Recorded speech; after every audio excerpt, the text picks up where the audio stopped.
ಎಲ್ಲರಿಗೂ ನಮಸ್ಕಾರ. Welcome back to my channel. ನಾನಿವತ್ತು ಡಿಫ್ರೆಂಟಾಗಿ ಒಂದು ಟೊಮೊಟೊ ಬಾತ್ ಮಾಡೋದು ಹೇಗೆ ಅಂತ ತೋರಿಸ್ತಾ ಇದ್ದೀನಿ. ಈ ವಿಡಿಯೋನ ಪೂರ್ತಿಯಾಗಿ ನೋಡಿ. ಇನ್ ಕೇಸ್ ಏನಾದರೂ ಇಷ್ಟ ಆಗಿದ್ರೆ ಪ್ಲೀಸ್ ಒಂದು ಲೈಕ್ ಮಾಡಿ, ಶೇರ್ ಮಾಡಿ, ಹಾಗೆ ನನ್ನ ಚಾನಲ್ನ ಸಬ್ಸ್ಕ್ರೈಬ್ ಮಾಡಿ. ಬನ್ನಿ ಇವಾಗ ಹೇಗೆ ಮಾಡೋದು ಅಂತ ನೋಡೋಣ. ನಾನಿಲ್ಲಿ ಮೊದಲಿಗೆ ಒಂದು ಸ್ವಲ್ಪ ಬಟಾಣಿ, ಒಂದು ಮೀಡಿಯಮ್ ಸೈಜ್ ಈರುಳ್ಳಿನ ಉದ್ದುದು ಕಟ್ ಮಾಡಿ ಇಟ್ಕೊಂಡಿದ್ದೀನಿ. ಹಾಗೆ ಒಂದು ಮೀಡಿಯಮ್ ಸೈಜ್ ದಪ್ಪಮೆಣಸಿನ್ಕಾಯಿ, ಒಂದು ಮೀಡಿಯಮ್ ಸೈಜ್ ಟೊಮೊಟೊನ ಉದ್ದುದು ಕಟ್ ಮಾಡಿ ಇಟ್ಕೊಂಡಿದ್ದೀನಿ.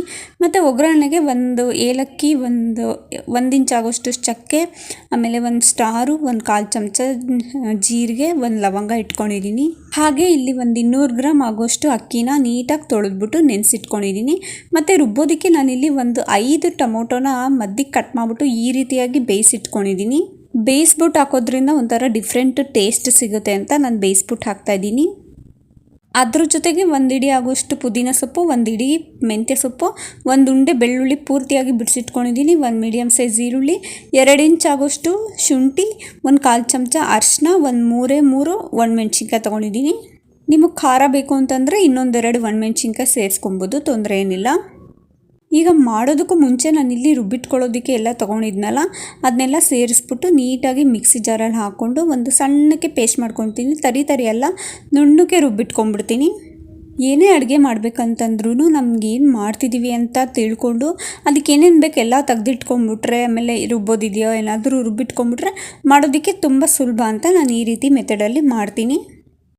ಇವಾಗ ನೋಡಿ ಈ ರೀತಿಯಾಗಿ ರುಬ್ಬಿಟ್ಕೊಂಡಿದ್ದೀನಿ. ನಾನು ರುಬ್ಬೋದಕ್ಕೆ ಯಾವುದೇ ರೀತಿ ನೀರನ್ನ ಬಳಸಿಲ್ಲ, ಏಕೆಂದರೆ ಟೊಮೊಟೊದಲ್ಲೇ ನೀರು ಬಿಡುತ್ತಲ್ಲ, ಹಾಗಾಗಿ ನೀರು ಯೂಸ್ ಮಾಡ್ದೇ ಈ ರೀತಿಯಾಗಿ ರುಬ್ಬಿಟ್ಕೊಂಡಿದ್ದೀನಿ. ಇವಾಗ ಈ ಕಡೆ ಹೇಗೆ ಮಾಡೋದು ಅಂತ ತೋರಿಸ್ತಾ ಇದ್ದೀನಿ. ಒಂದು ಕುಕ್ಕರಲ್ಲಿ 1-2 ಚಮಚ ಆಗೋಷ್ಟು, 1-2 ಟೇಬಲ್ ಸ್ಪೂನ್ ಆಗೋಷ್ಟು ಎಣ್ಣೆ ಹಾಕ್ತಾಯಿದ್ದೀನಿ. ಎಣ್ಣೆ ಚೆನ್ನಾಗಿ ಕಾದ್ಮೇಲೆ ಪಲಾವ್ ಎಲೆ ಮತ್ತು ಜೀರಿಗೆ ತೆಗೆದಿಟ್ಕೊಂಡಿದ್ನಲ್ಲ ಅದು, ಹೆಚ್ಚಿಟ್ಕೊಂಡಿರೋ ಈರುಳ್ಳಿ ಮತ್ತು ದಪ್ಪಮೆಣ್ಸಿನ್ಕಾಯಿ ಸೇರಿಸ್ಬಿಟ್ಟು 1-2 ನಿಮಿಷ ಆಗೋಷ್ಟು ಎಲ್ಲದನ್ನು ಕಮ್ಮಿ ಉರಿ ಕೊಟ್ಟು 1-2 ನಿಮಿಷ ಆಗೋಷ್ಟು ಫ್ರೈ ಮಾಡ್ಕೊಂಬಿಡ್ತೀನಿ.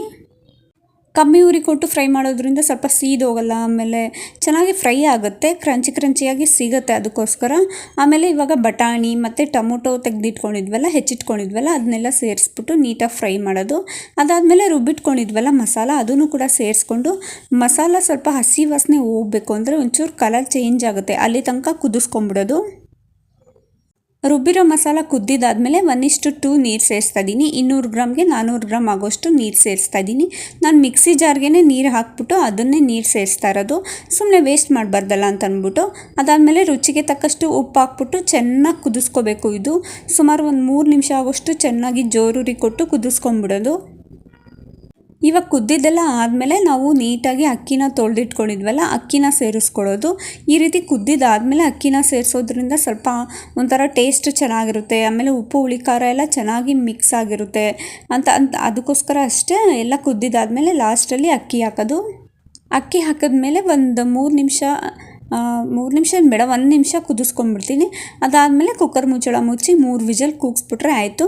ಸಖತ್ತು ಟೇಸ್ಟಿಯಾಗಿರೋ ಟೊಮೊಟೊ ಬಾತು ರೆಡಿಯಾಗಿರುತ್ತೆ. ಒಂಥರ ವೆರೈಟಿ ಟೇಸ್ಟಿನೇ ಕೊಡುತ್ತೆ, ಏಕೆಂತಂದರೆ ಟೊಮೊಟೊನ ನಾವು ಬೇಯಿಸ್ಕೊಂಡು ರುಬ್ಕೊಂಡಿರೋದ್ರಿಂದ ಒಂಥರ ಬೇರೆ ಥರನೇ ಟೇಸ್ಟ್ ಇತ್ತು, ಸಖತ್ತಾಗಿತ್ತು ಮಾತ್ರ. ನೀವು ಕೂಡ ಮನೇಲಿ ಒಂದು ಸತಿ ಟ್ರೈ ಮಾಡಿ ಈ ರೀತಿಯಾಗಿ, ನಿಮಗೂ ಕೂಡ ಎಲ್ಲರಿಗೂ ಇಷ್ಟ ಆಗುತ್ತೆ. ಲಂಚ್ ಬಾಕ್ಸ್ಗೂ ಹಾಕ್ಕೊಡ್ಬೋದು. ಅಕಸ್ಮಾತ್ ಏನಾದರೂ ಬ್ರೇಕ್ಫಾಸ್ಟ್ಗೆ ಏನು ಮಾಡೋದು ಅಂತ ಯೋಚನೆ ಮಾಡುವಾಗ ಈ ರೀತಿಯಾಗಿ ಒಂದು ಸತಿ ಟ್ರೈ ಮಾಡಿ. ನೋಡಿದ್ರಲ್ಲ, ಒಂಥರ ಡಿಫ್ರೆಂಟಾಗಿ ಟೊಮೊಟೊ ಬಾತ್ ಹೇಗೆ ಮಾಡೋದು ಅಂತ ತೋರಿಸ್ಕೊಟ್ಟಿದ್ದೀನಿ. ನೀವು ಮನೇಲಿ ಒಂದು ಸತಿ ಟ್ರೈ ಮಾಡಿ, ಹೇಗಿತ್ತು ಅಂತ ನನಗೆ ಕಮೆಂಟ್ ಮಾಡಿ.